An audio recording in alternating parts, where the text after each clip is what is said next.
monde.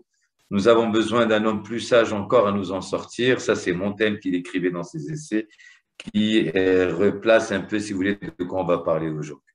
Alors, c'est des choses que vous connaissez. Donc, vous savez très bien qu'il y a un DU à la faculté de médecine de Rabat de gériatrie où on traite, où je suis enseignant, c'est le professeur Mahamma qui coordonne ce DU. Donc, le vieillissement de la population est un phénomène mondial, c'est des choses que vous savez. Quand on voit les données marocaines, ben, on voit que c'est une prévalence qui atteint les prévalences du diabète, puisque au-delà de 65 ans, on a plus de 7% de personnes, et qu'en 2050, donc c'est bientôt, on s'attend que 80% de la population aura plus de 60 ans dans les pays en développement, et c'est donné également au niveau du Maroc, et vous savez très bien que le gain, c'est l'espérance, l'explication, c'est le gain en espérance de vie. Donc, c'est une vraie problématique qui est posée, puisque la prévalence est importante, et on sait bien sûr que la population gériatrique va aller en augmentant, et Ramadan et sujet âgé peut poser également beaucoup de questions. L'autre chose, avant de rentrer dans le vif du sujet, je suis quand même obligé de parler de certaines choses.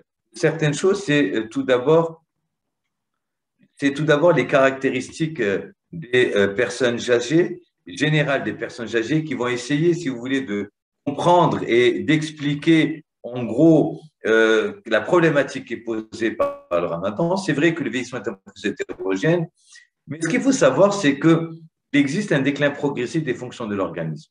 Je n'ai pas tout mis, mais j'ai mis ici ce qui me concerne au niveau du Ramadan, concerne chaque organe, notamment le cœur, le rein, le cerveau, le foie et le poumon. Je vais vous expliquer tout à l'heure pourquoi est-ce que pendant le mois de Ramadan, ces organes pourraient éventuellement être touchés.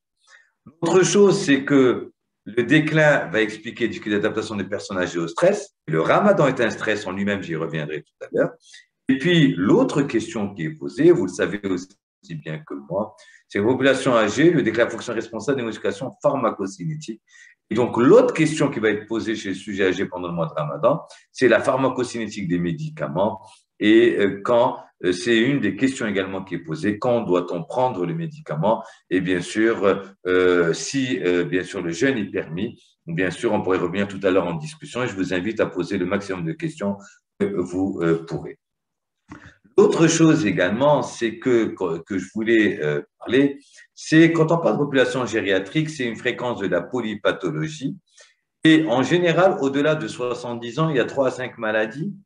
Et le rapport avec le Ramadan, c'est la polymédication, puisque en médecine de vie, c'est 4 à 6 médicaments en institution, 6 à 8 en institution. Donc, là aussi, une des problématiques du Ramadan, c'est le risque important d'interaction médicamenteuse, le risque des accidents iatrogènes qui repose également la problématique du moment de la prise de médicaments, de certains médicaments. Et vous convenez avec moi qu'il y a des médicaments, quand on les prend, le gros problème des interactions médicamenteuses qui peuvent être posées. L'autre chose également qui est posée, c'est la dénutrition. La dénutrition, souvent liée à la polypathologie. Et regardez, donc c'est des pourcentages qui sont importants. Et vous savez, quand on parle de dénutrition, la nutrition, on parle de l'albumine. C'est un des moyens qui permet d'évaluer cette nutrition chez le sujet âgé, et plus particulièrement la préalbumine qui a une valeur qui est beaucoup plus importante. Et vous savez très bien que l'albumine entre bien sûr dans beaucoup de choses et notamment dans les médicaments, avec l'intrication du médical et du social, une perte d'autonomie et de la dépendance. Donc en gros, si après avoir vu cette longue introduction, vous convenez avec moi, pour clore cette introduction, lors du mois du Ramadan, une des questions qui peut se poser, c'est que est-ce que systématiquement vous avez une rupture d'équilibre? La réponse est clairement non. Donc à la réponse, est-ce que l'âge en lui-même est une contre-indication aux jeunes? Je dis non. Mais est-ce que il peut y avoir une rupture d'équilibre? Nous allons essayer de voir ensemble quand est-ce que cela peut être joué. L'autre, est-ce que pour pouvoir, j'ai parlé tout à l'heure de la prévalence, mais qu'est-ce qu'un sujet âgé? Et un sujet âgé, la définition a beaucoup changé au cours des années, répartition en 3 groupes. Le premier, c'est 65, 70, voire 80 ans de caractéristiques de morbidité ne diffèrent pas des adultes plus jeunes. Donc, en gros, c'est quelqu'un qui n'a pas de facteur et donc il va être considéré comme un sujet jeune. Le deuxième, c'est 80, 90 ans monopathologique, mode de soins ne diffèrent pas non plus sensiblement des adultes jeunes. Donc, en gros, ça aussi, c'est important. Et troisième, c'est 75, 80 ans ou plus, polypathologie. C'est ce qu'on appelle les grands vieillards. Le système de soins semble avoir quelques difficultés. Vous convenez avec moi que ce troisième, le jeûne est contre-indiqué, mais là aussi, on pourrait y revenir pour le premier et le deuxième. Il y a quand même des choses dont on peut discuter, dont on pourrait éventuellement discuter. Examiner un vieillard, donc, n'est pas une chose facile et il faut être persuadé qu'il n'est pas, et ça, c'est vraiment un message que j'ai envie de passer, il faut être persuadé qu'il n'est pas normal qu'un symptôme quelconque apparaisse et encore moins de le rattacher au seul âge. Donc, tout symptôme, on n'a plus le droit de le rattacher systématiquement à l'âge. Et donc, et là, ça a sa valeur pendant le mois de Ramadan, éviter les stéréotypies aboutissant à compte tenu de l'âge, trouble mental chez maladie d'Alzheimer. Faites-vous attention. Un sujet âgé qui va bien, qui jeûne, s'appelle la déshydratation, un trouble mental. Tout trouble mictionnel chez l'homme, une adénomatose prostatique, tout d'un des membres inférieurs au cœur. Là aussi, faites très attention à cela. Pourquoi est-ce que j'en parle? Parce que schématiquement, et c'est ça ce qu'on appelle la loi du 1 plus 2 plus 3, et je vais vous montrer c'est quoi cette loi du 1 plus 2 plus 3 et qui a encore plus de valeur quand on parle du sujet âgé. Schématiquement, chez le sujet âgé, peuvent se combiner dans des proportions très variables. Tout d'abord, l'effet du vieillissement sur l'organe considéré. Ça, c'est ce que je vous ai parlé tout à l'heure. Je vous en ai parlé en long et en large. C'est l'effet normal du vieillissement. La deuxième chose, c'est l'existence d'une pathologie précise touchant cet organe. Et puis la troisième chose, c'est la survenue d'une cause précipitante, souvent extérieure à l'organe défaillant. Et c'est là où, en fin de compte, des fois, le ramadan peut intervenir. Donc, en gros, je vais donner quelques exemples où le ramadan, pas en lui-même, mais lorsqu'on ne donne pas les bons conseils, peut être responsable, bien sûr, de cette loi du 1 plus 2 plus 3. Je vais payer cela par plusieurs exemples. Par plusieurs exemples de la vraie vie, donc de patients que l'on suit, qui vont vous montrer exactement à quoi cela peut correspondre.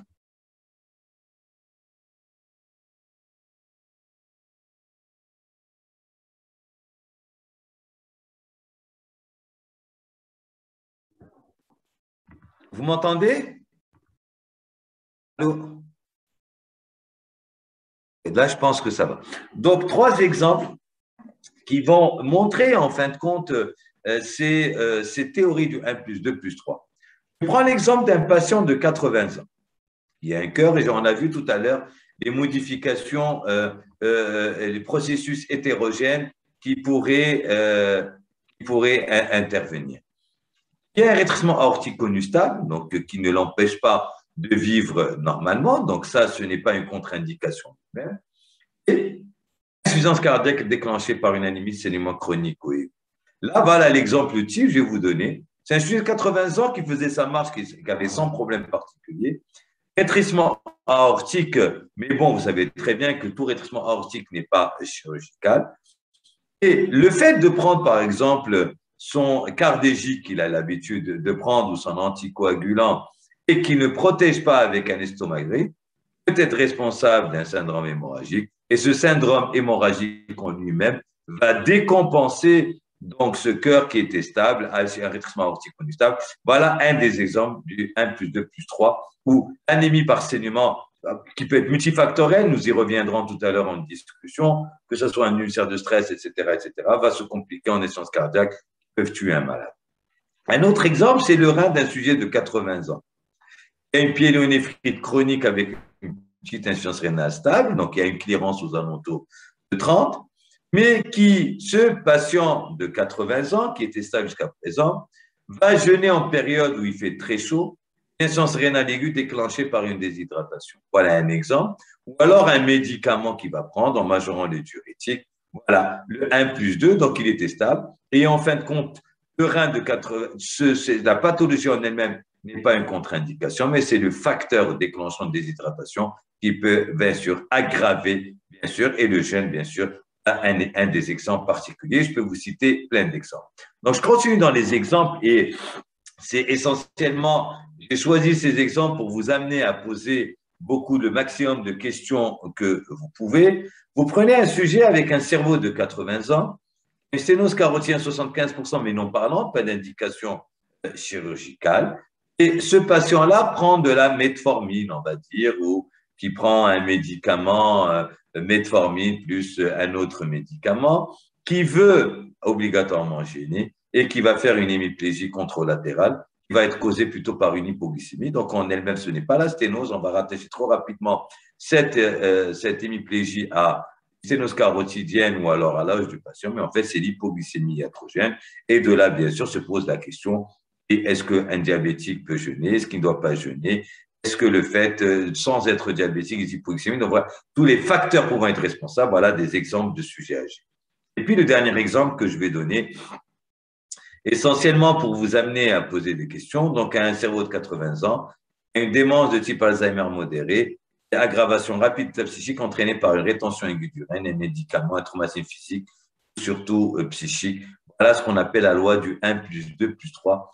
Tous ces facteurs, en général, c'est des patients sujets âgés qui étaient stables, qui en eux-mêmes, leur pathologie et leur âge ne constituent pas une contre-indication aux jeunes. Et il y a un facteur 3 qui va venir, qui va être déclenchant de l'aggravation et qui va contre-indiquer en lui-même le gène. Voilà ce que c'est.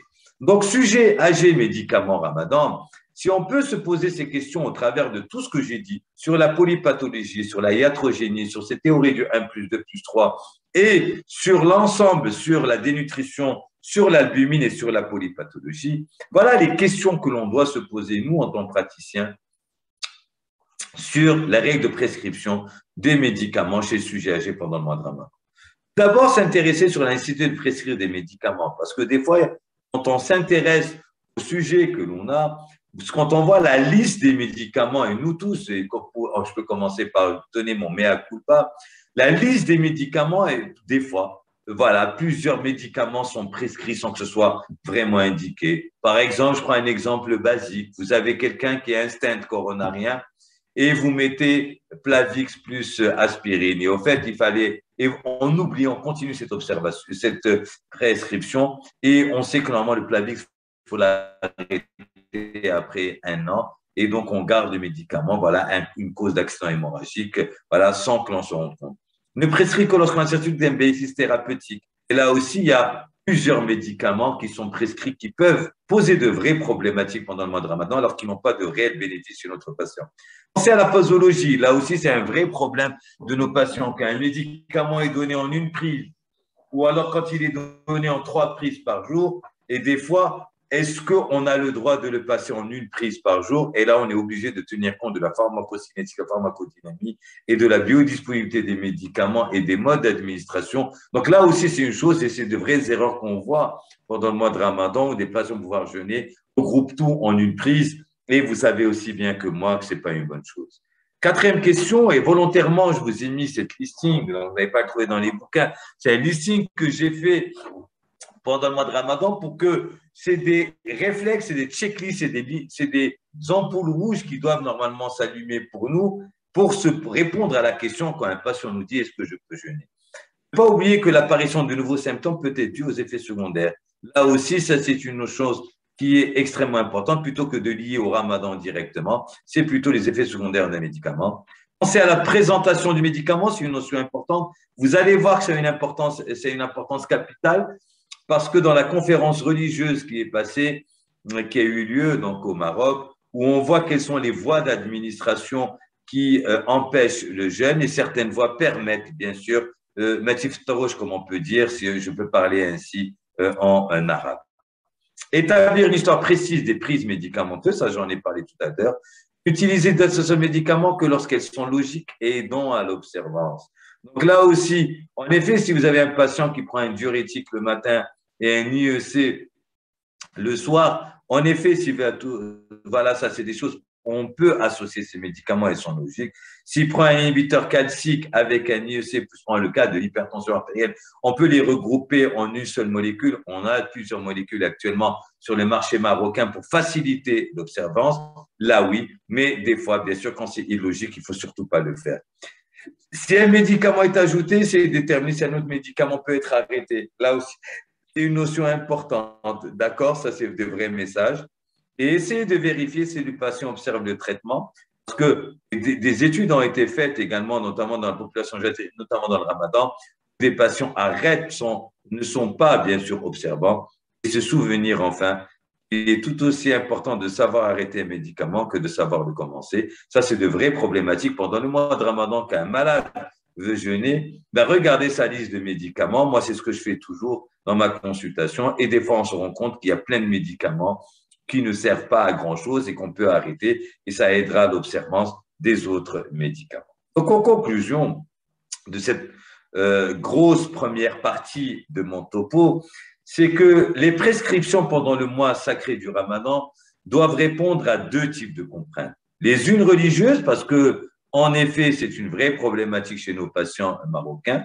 Et puis, n'oubliez pas qu'on est des docteurs, donc les autres scientifiques, il faut trouver le compromis. Donc, changer un médicament par un autre qui peut être pris en une seule fois par jour, oui. Changer la forme de prise pour prescrire une prise autorisée à la place d'une prise non autorisée également, oui. Ça, c'est de vraies questions, bien sûr, que l'on doit se poser. Et de là, bien sûr, est venue une conférence médico-religieuse initiée par la Fondation Hassan II qui clarifie un peu les prises médicamenteuses et les prises qui permettent autorisées, non autorisées. Donc, ne sont pas autorisées les prises orales, la question est claire. Donc, un médicament qui est obligé d'être pris parfois oralement n'est pas autorisé. Sont autorisées les prises médicamenteuses par voie intraveineuse, la voie intramusculaire et la voie sous-cutanée, la voie nasale, la voie ophtalmique, les suppositoires, les ovules gynécologiques, les crèmes et les pommades et les sprays et les vaporisateurs. Donc, vous voyez bien qu'au niveau de la conférence initiée médico-religieuse de la Fondation Hassan II, il y a quand même pas mal de choses, donc elle est assez ouverte. Mais je reviens également à cette phrase-là. Les prescriptions pendant le mois sacré doivent répondre à deux types de contraintes, les unes religieuses, mais attention, les autres scientifiques. La première grosse partie dont j'ai parlé, et c'est pour vous donner les datas scientifiques quant à l'utilisation des médicaments dans la population gériatrique, et également jeunes et maladies, et bien sûr, théorie 1 plus 2 plus 3. Alors, quelles sont les grosses problématiques qui peuvent être posées? Une des grosses problématiques, là, ce n'est pas le cas aujourd'hui parce qu'il pleut et il fait assez frais. Diagnostic à avoir toujours à l'esprit, les signes cliniques sont peu spécifiques, c'est la déshydratation. Un sujet âgé qui prend les diurétiques et qui ne boit pas suffisamment quand il rend plus jeune peut avoir une déshydratation et les signes sont peu spécifiques. Ça peut être une altération d'état général, une anorexie, une malaise, des potentiels sympathiques, des troubles de la marche, des chutes, modifications. Donc, en gros, moi, ce que je veux vous passer comme message, c'est que tout signe clinique qui n'est pas habituel chez un sujet âgé doit être considéré comme une déshydratation pendant le mois du jeûne, jusqu'à preuve du contraire, et ce, d'autant plus que votre patient est sous diurétique et qu'il fait très chaud.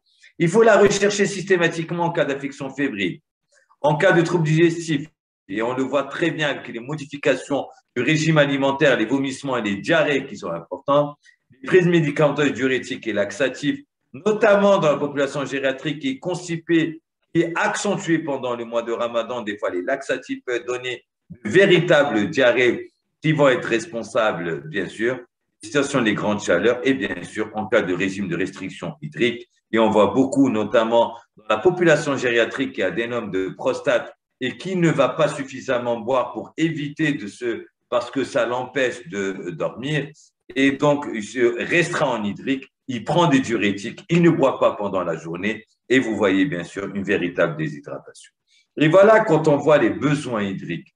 Dans la population gériatrique, j'ai mis 25 à 35 ml par kilo par jour. Et ce que je vous demande de retenir, c'est que la sensation de soif diminue avec l'âge. Ça, c'est une notion qui est extrêmement importante. Et de là, il y a un intérêt de ce qu'on appelle l'hypodermoclyse dans la prévention de la déshydratation. C'est quoi cette hypodermoclyse?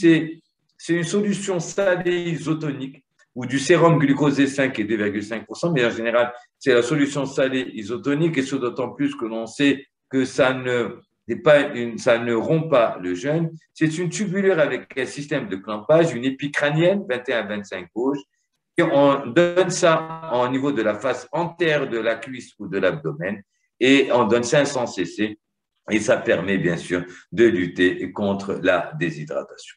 Donc voilà ce premier message. Deuxième gros message également, sujet âgé, nutrition et ramadan.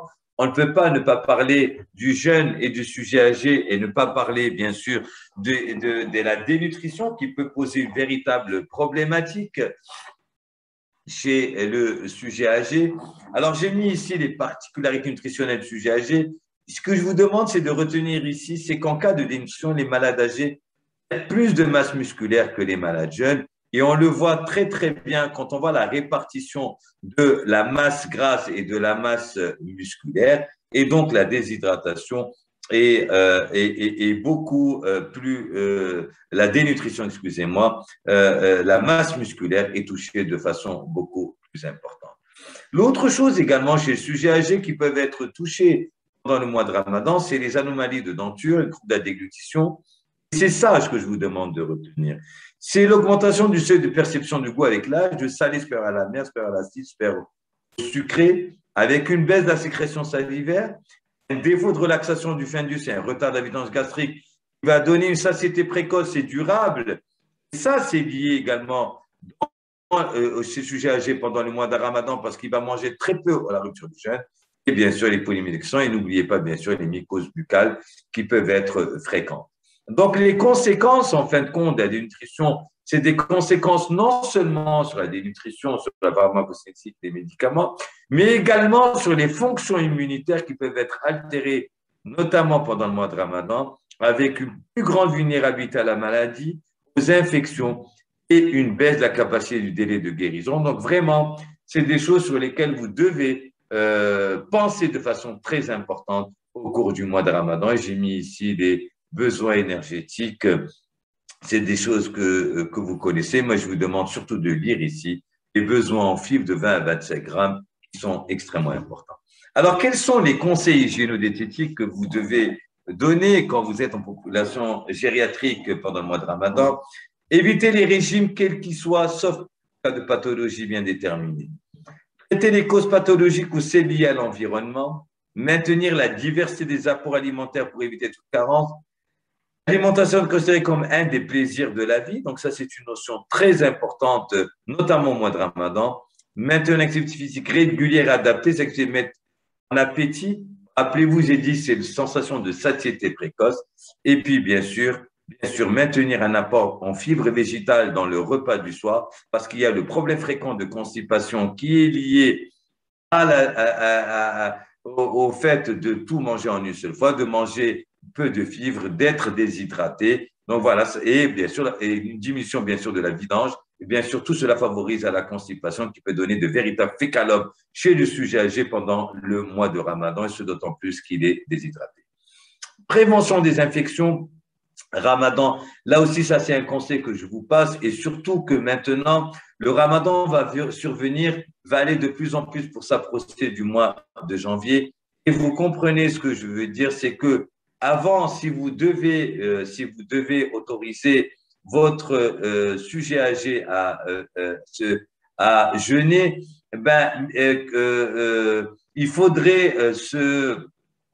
vérifier obligatoirement qu'il est à jour de ces vaccinations parce que je vous ai montré qu'il y a un risque de dénutrition, que vos capacités de réponse aux infections sont beaucoup plus faibles et bien sûr, voilà les vaccinations. Donc, vérifiez que la vaccination anti-grippe a été faite, que la vaccination anti-pneumonie, anti-tétanique, poliomyélite et diphtérie, ça c'est des vaccins que l'on fait qui doivent être systématiquement dans votre dossier médical de votre patient et c'est toujours une bonne chose que de vérifier le statut vaccinal et que nos populations gériatriques soient complètement vaccinées.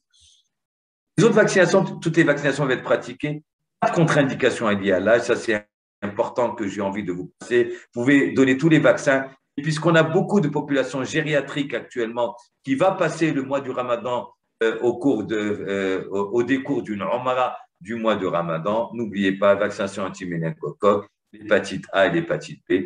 Et bien sûr, toutes ces vaccinations ne sont pas contre-indiquées. Vous pouvez toutes les faire également en même temps. Donc, en gros, les vaccins grippe tous les ans, tous les 5 ans, pneumocoque tous les 10 ans, DT-coque polio, et puis les autres méningo et hépatite dans le vaccin. L'association de vaccins également, et là j'en ai parlé quand j'ai parlé de vaccination Covid et vaccination antigrippale, le bon message qu'il faut passer, ce n'est pas parce que vous êtes sujet âgé qu'on ne peut pas vous vacciner. Tous les vaccins peuvent être faits le même jour. Si plusieurs injections simultanées feraient chacune dans un site différent pour éviter les traumas dans plusieurs sites et bien sûr l'intérêt des vaccins combinés. Là aussi, c'est un message et qui est extrêmement important. Alors, malade recevant les anticoagulants, ça c'est une notion importante. Donc, l'administration par voie sous-cutanée profonde, donc il n'y a pas de contre-indication à les vacciner, en pression manuelle. Et puis, bien sûr, ce qu'il faudrait faire, c'est qu'il faut vérifier l'INR de façon un peu plus rapprochée parce que ça peut être modifié. Donc, en conclusion, et donc j'espère que j'ai respecté le temps, donc exactement 30 minutes qui m'étaient imparties, des messages quand même importants quand le jeune, et ça c'est une portée philosophique et scientifique que je vous passe, quand le jeune risque d'altérer la santé, quand le pratiquant est déjà malade, l'islam l'exemple du jeune, je pense que tout le monde est d'accord. Là, c'est des choses sur lesquelles on ne revient pas. Alors, je terminerai par, j'ai commencé par une citation, j'en termine par une autre. Si un bon médecin ne guérit pas toujours de sa maladie un homme affaibli par l'âge, au moins le préservatif d'un mauvais médecin aggravant le mal, le rendant incurable, précisément ce qu'il ignore, ce qu'est le malade. Je vous remercie.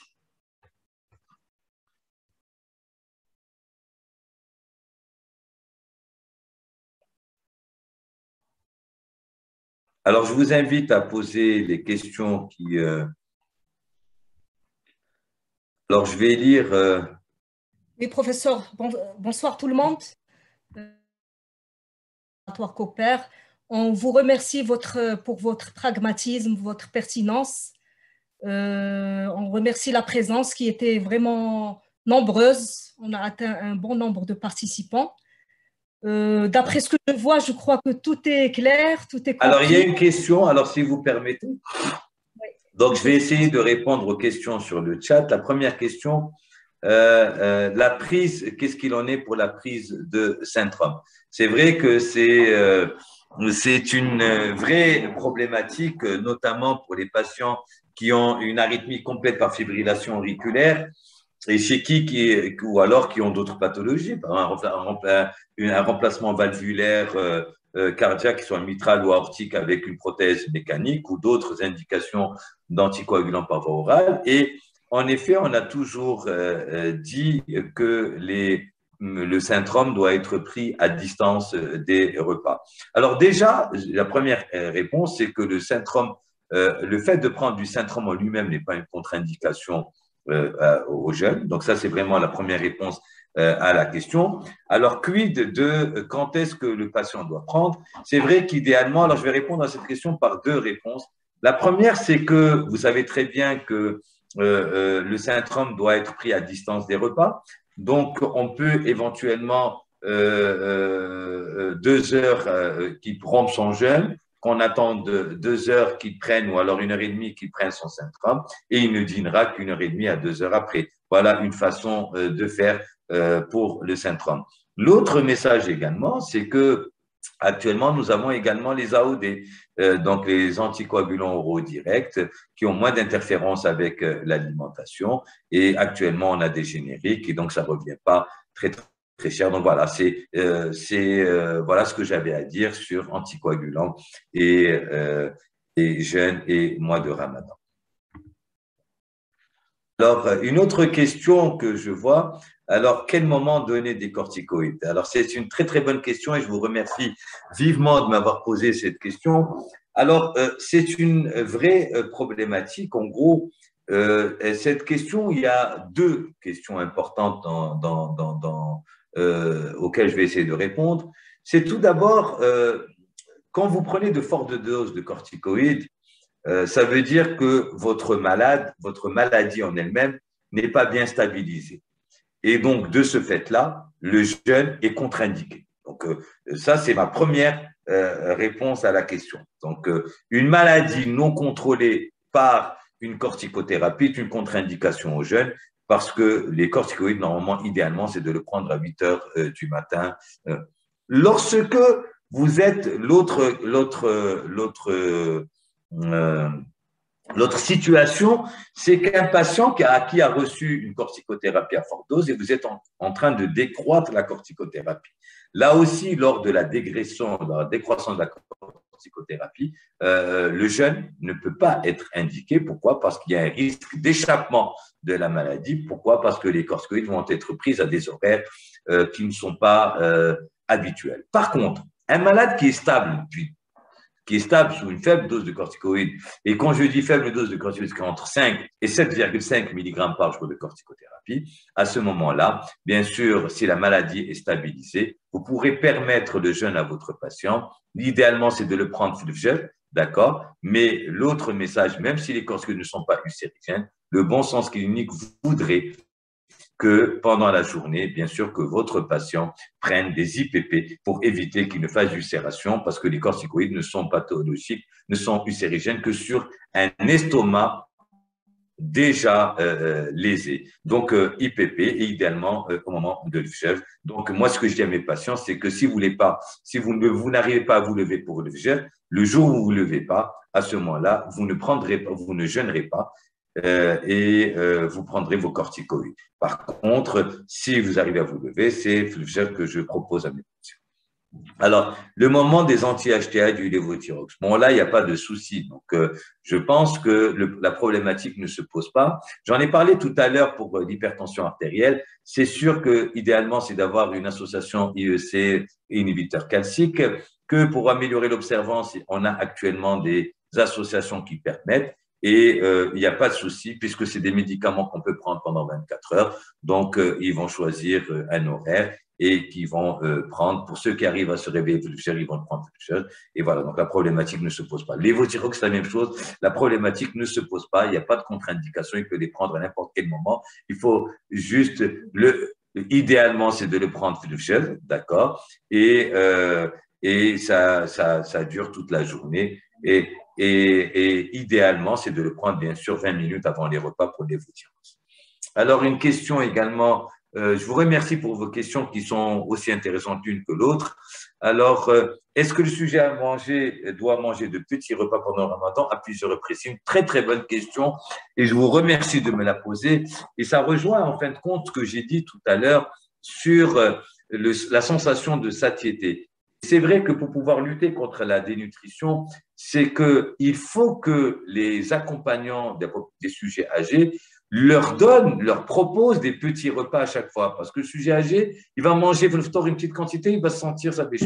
Donc, c'est à l'entourage, à la famille de le rappeler, de lui donner. Vraiment, je vous remercie énormément pour cette remarque et qui correspond bien sûr à la vision. Donc, en effet, des petits repas à plusieurs reprises, c'est la meilleure façon de lutter contre cela. Alors, il y a une autre question qui revient. Donc, comment prendre le lévothyrox? Donc, je viens de le dire. Idéalement, c'est FLFGE et idéalement, c'est 20 minutes avant la prise alimentaire. Et normalement, il n'y a quasiment pas de modification du dosage. Donc, ça ne perturbe pas trop, bien sûr, votre fonction thyroïdienne quand vous respectez cela. Donc voilà, je pense qu'il y a eu 6 questions, j'ai répondu aux 6 questions. Je ne sais pas s'il y en a d'autres. Sur le chat, je n'en vois pas d'autres. Je ne sais pas si j'ai répondu à l'ensemble des questions. Madame Ncheri? Professeur, oui, je crois que vous avez répondu à toutes les questions. Toutes les questions, voilà. Encore une fois, merci beaucoup. Merci pour l'invitation. Merci aux collègues qui étaient nombreux à nous écouter. J'espère que j'ai été le plus didactique possible. C'est toujours difficile de parler de l'ensemble d'une pathologie en 30 minutes, mais j'ai essayé vraiment de faire du mieux. J'ai essayé d'intégrer également la conférence médico-religieuse qui a eu lieu, qui m'a beaucoup aidé également à répondre à ces questions. Donc, merci beaucoup.